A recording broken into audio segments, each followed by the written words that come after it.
Furgu Diaman,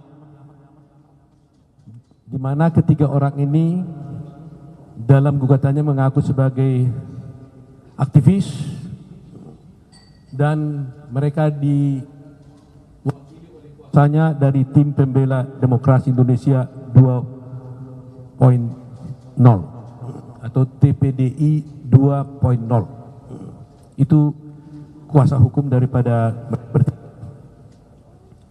perkara ini didaftarkan pada tanggal 10 November 2023, jadi jauh sebelum pemilu dilakukan. Tetapi hari ini kita sudah mendapatkan putusan dari Pengadilan Negeri Jakarta Pusat hari ini Senin tanggal 3 Juni 2024 yang menyatakan bahwa gugatan yang diajukan oleh ketiga orang ini yang disampaikan melalui tim TPDI ini dinyatakan tidak diterima karena Pengadilan Negeri menyatakan dirinya tidak berwenang untuk menangani perkara ini. Sebagai latar belakang, kami sampaikan dulu bahwa memang kita merasa prihatin ya, karena Bapak Jokowi, Insinyur Joko Widodo telah digugat dalam 3 perkara sebelumnya, ya, 3 termasuk ini. Satu diantaranya adalah di PT UN. Gugatan itu menyangkut tuduhan yang disampaikan kepada Bapak Joko Widodo, di mana Pak Joko Widodo dituduh melakukan praktek dinasti. Tetapi puji Tuhan, gugatan tersebut telah dinyatakan juga tidak diterima di PT UN. Itu gugatan yang pertama. Gugatan yang kedua, Joko Widodo juga digugat lagi oleh beberapa orang, diwakili oleh Egy Sujana, yaitu tentang ijazah palsu. Gugatan tersebut oleh Pengadilan Negeri Jakarta Pusat juga dinyatakan tidak dapat diterima. Jadi kalah lagi mereka 2 kali. Nah, terakhir inilah yang terakhir, di samping nanti ada perkara yang lain, tapi khusus Pak Joko Widodo. Perkara ini adalah Pak Joko Widodo dituduh melakukan perbuatan melawan hukum karena katanya sebagai ayah daripada Gibran tidak menghalang-halangi dia untuk mencalonkan menjadi wakil presiden, calon wakil presiden pada waktu itu, dan tidak melarang KPU untuk mendaftarkan Gibran sebagai calon presiden, calon wakil presiden. Demikian juga gugatan yang ditujukan kepada Pak Anwar Usman. Pak Anwar Usman dituduh karena tidak mengundurkan diri sebagai hakim konstitusi perkara nomor 90 yang sudah kita tahu bersama. Kemudian Pak Pratikno juga digugat karena dianggap tidak melakukan kehati-hatian dan melanggar kepatutan dalam proses pencalonan Gibran dan Prabowo pada waktu itu. Jadi yang ingin saya sampaikan adalah betapa dahsyatnya bagi kita menganggap ini sebagai gangguan, tapi bagi hukum ini memang adalah sah, mereka bisa mengajukan gugatan. Tapi gugatan ini sama sekali tidak terbukti sama sekali. Jadi kalau boleh kita katakan, kalau ibaratnya pertandingan sepak bola, ini hat-trick ini, 3-0. Gugatan ini semuanya tidak dikabulkan oleh pengadilan, 1 melalui PT UN, 2 melalui Pengadilan Negeri Jakarta Pusat. Jadi dapatlah kita simpulkan bahwa tuduhan-tuduhan selama ini kepada Bapak Insinyur Joko Widodo sama sekali tidak benar. Kalau selama ini ada narasi-narasi sedemikian rupa yang dituduhkan kepada Joko Widodo, bahkan terhadap keluarga. Karena di PT UN itu, Ibu Iriana, ya Ibu Iriana, Ibu Negara, juga dijadikan tergugat juga di PT UN itu, di perkara tersebut. Jadi coba bayangkan, seorang ibu negara yang hanya duduk menyampingi suaminya juga digugat. Walaupun secara hukum boleh-boleh saja orang menggugat, tapi mestinya kan harus ada dasarnya. Nah, ini kadang-kadang juga menjadi blessing in disguise juga. Kalau tidak ada gugatan ini, berarti orang nanti akan membuat narasi-narasi yang buruk tentang status daripada Pak Joko Widodo dan keluarga, tanpa ada yang bisa membuktikan sebaliknya. Jadi kami berpendapat bahwa meskipun ini sangat menyakitkan sebenarnya, karena tuduhan-tuduhan ini sebenarnya tidak benar, tapi kami mengambil manfaat yang positif, karena dengan adanya putusan ini justru berikan amunisi dan argumen yang kuat bagi Bapak Joko Widodo dan keluarga, bahwa apa yang dituduhkan selama ini sungguh-sungguh tidak terbukti. Jadi inilah poin penting yang ingin saya sampaikan kepada mass media, kepada ibu sekalian, agar seluruh masyarakat Indonesia tidak lagi membuat narasi-narasi, tidak lagi percaya terhadap narasi-narasi yang dikembangkan kepada Bapak Joko Widodo, yang selama ini seakan-akan Bapak Joko Widodo ini dan keluarganya itu melakukan hal-hal yang melanggar hukum. Jadi memang ini ada baiknya, karena kalau kita ini negara hukum, maka segala tuduhan itu dibuktikan melalui pengadilan. Dan kita selama perkara ini berjalan, kita tidak pernah mengumumkannya secara mengeksposnya secara resmi, karena kita yakin dan percaya kebenaran itu akan datang pada waktunya. Tetapi hari ini semua itu telah terbukti dengan benar, bahwa terbukti dengan benar bahwa tuduhan itu tidak terbukti. Itu maksudnya, ya. Jadi perkara pertama PT UN tentang dinasti, tuduhan itu tidak terbukti.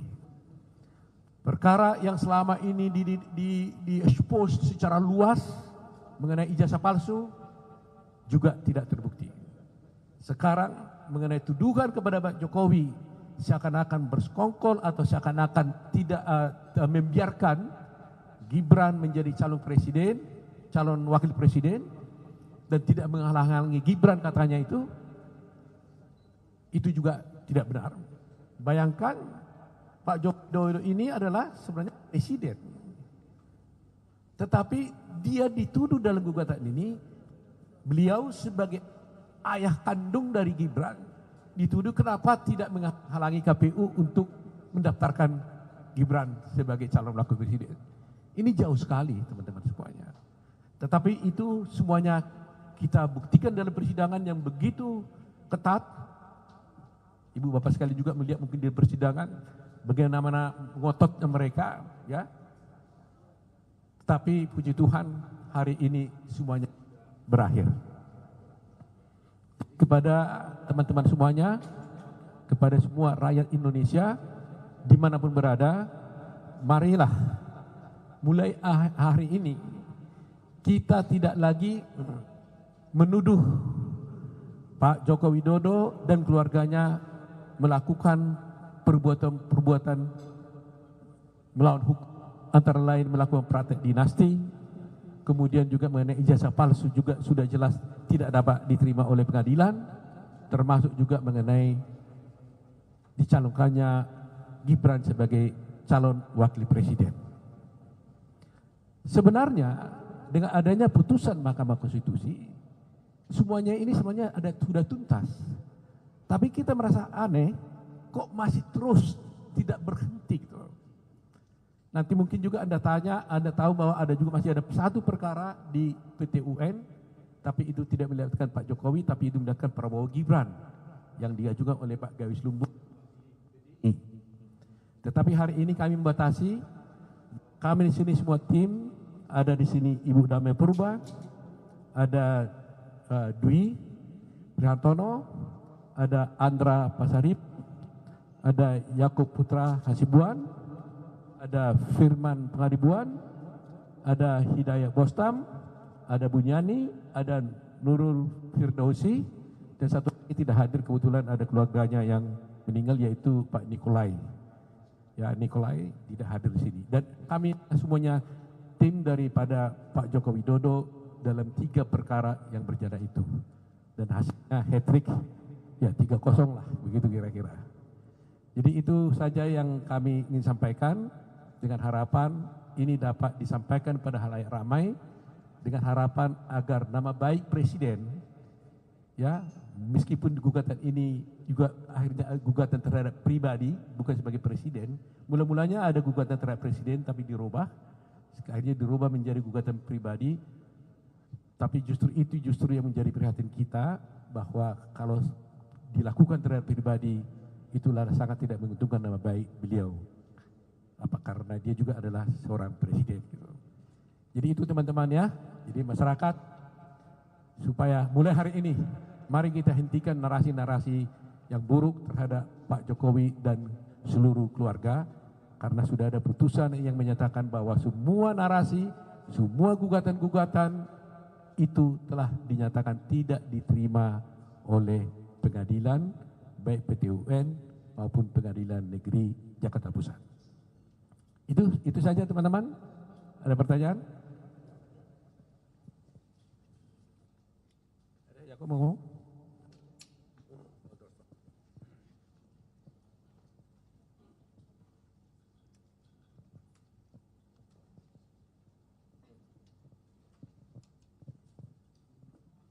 Ada? Kalau ada, sudah kita akhiri saja. Ya? Sudah cukup jelas ya semua ya?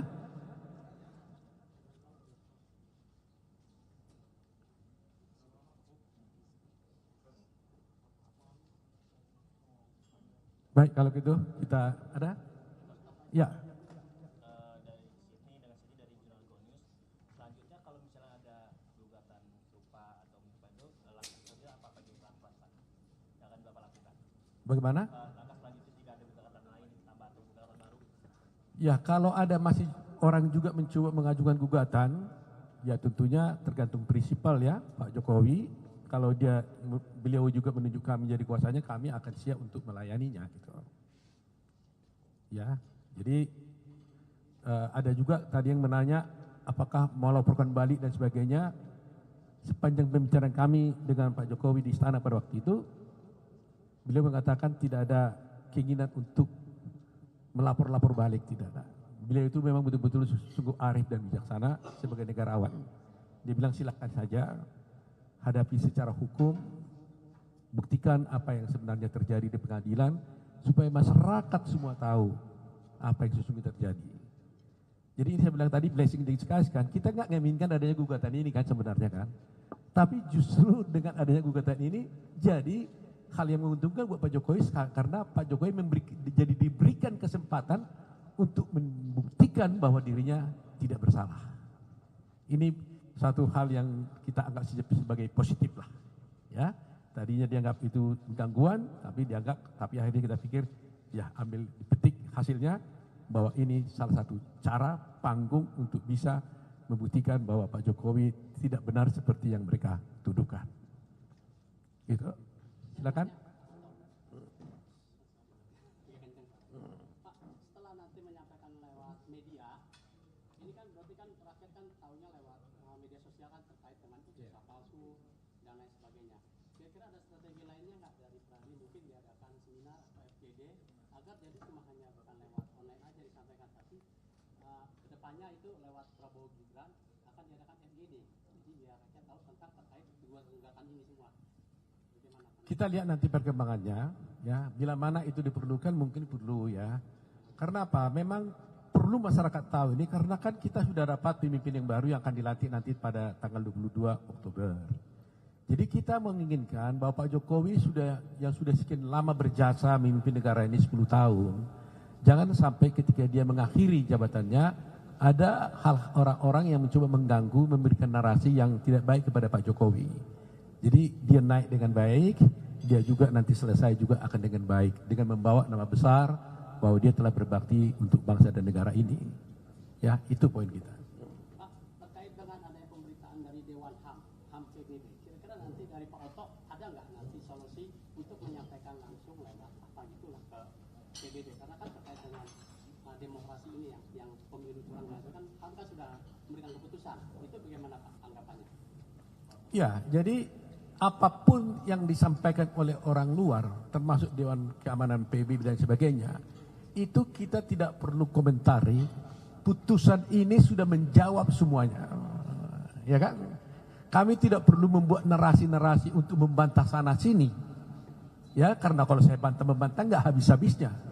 Jadi kita selesaikan di meja pengadilan, dan hari ini putusannya jelas bahwa gugatan mereka itu tidak diterima, ya, dengan berbagai alasan yang sudah saya sampaikan tadi. Jadi kami mengambil posisi seperti itu, daripada kami menjawab sana sini, membantah sana sini yang tidak berujung, maka yang paling baik karena kita negara hukum, maka adalah dengan adanya putusan ini menyelesaikan semua persoalan-persoalan dan tuduhan yang ada sebelumnya. Saya kira itu poin yang paling penting. Jadi kalau maunya ada orang mengatakan Pak Jokowi begini-begini, ya tinggal bilang aja, lihat aja putusan pengadilan, ya kan, supaya jangan ada dispute kan. Tidak ada lagi persoalan. Tapi kalau kita hanya gonjang-ganjing di media, itu kan tidak akan ada kepastian. Tapi kalau sudah pengadilan memutuskan, ya saya kira itu menjadi pegangan kita. Dan ingat, bukan kita yang gugat ya. Mereka yang menggugat, dan akhirnya pengadilan menyatakan tidak menerima gugatan mereka. Itu poin penting. Ada lagi?